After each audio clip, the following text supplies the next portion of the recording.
I tow my fifth wheel with a B&W slider hitch that slides into the gooseneck ball mount in the bed of my truck.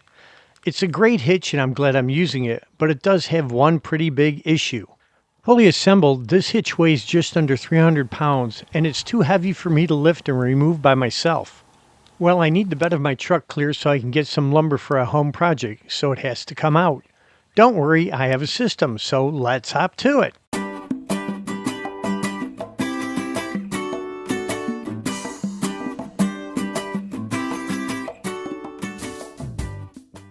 Installing or removing a heavy fifth wheel hitch like a B&W or Demco from the bed of a truck can be very difficult.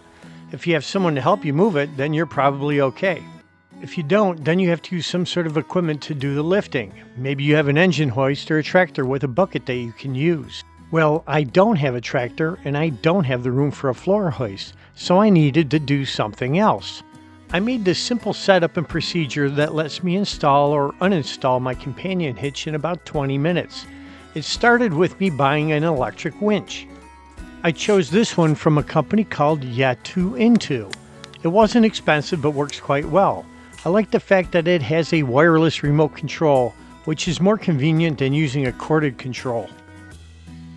Many people that use winches attach them to the main support beam of the garage, but that idea didn't work for me. Instead, I mounted the winch to the front beam.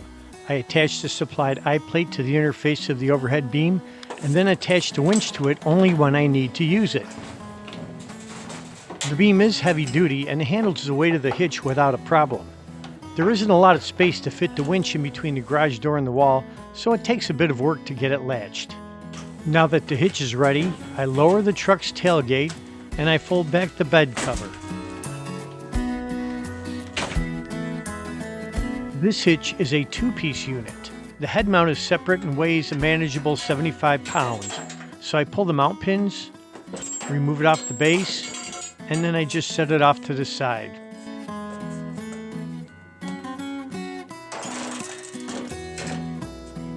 Since this hitch uses a gooseneck turnover ball mount, I have to release the hitch lock to remove it. Right now the mounting bolt is securing the pull mechanism and it will not budge. On the top of the hitch is this bolt that snugs the hitch down into the gooseneck receiver. Using a 3/4 inch socket, I undo the bolt until it's loose and has a bit of slop in it. I can now disengage the rod that secures it down. The hitch is free from the truck. My Ram doesn't have a bed view camera, so instead I use this marker ball to help me line things up. I attach the ball's magnetic base to the center of the hitch base. Now I start up the truck.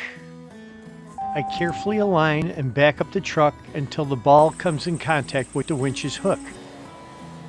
To lift the hitch out, I have this 6.5 foot loading strap. I run it under the hitch base, loop it around the end bar so it won't slip, and attach the ends to the winch hook. As I lift up on the hitch, it has a tendency to flop over to one side. To prevent this, I take some rope and secure the hook to the hitch like this. Now using the remote control, I winch up the hitch until the mount pin pulls free and is clear of the bed. I start up the truck and slowly pull forward. As the hitch clears the tailgate, I use the remote to lower it down to the garage floor. This is just a safety precaution. I don't like leaving that thing swinging around.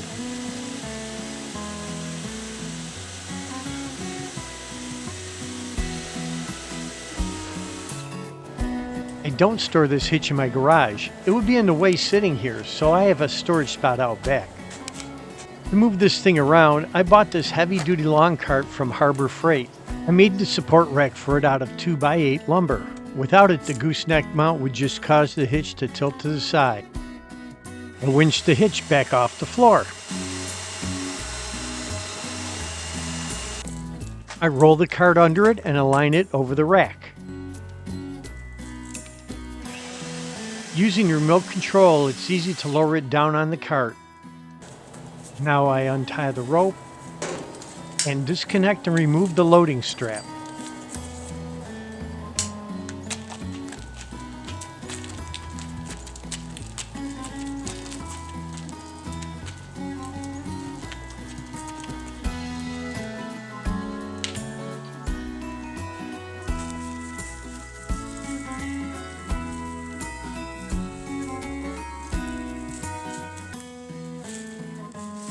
The cart and the hitch are now stored away until the next time I need them. I like to cover the hitch with a tarp to protect it from the weather too. Well, the bed of my truck is now free and clear, so it's off to the home improvement store. I hope you liked this episode, and I'd appreciate it if you'd high-five the like icon, ring the notification bell, and subscribe. Another huge thanks to all my subscribers, and to all of you that follow my channel. There's more to come, so keep camping.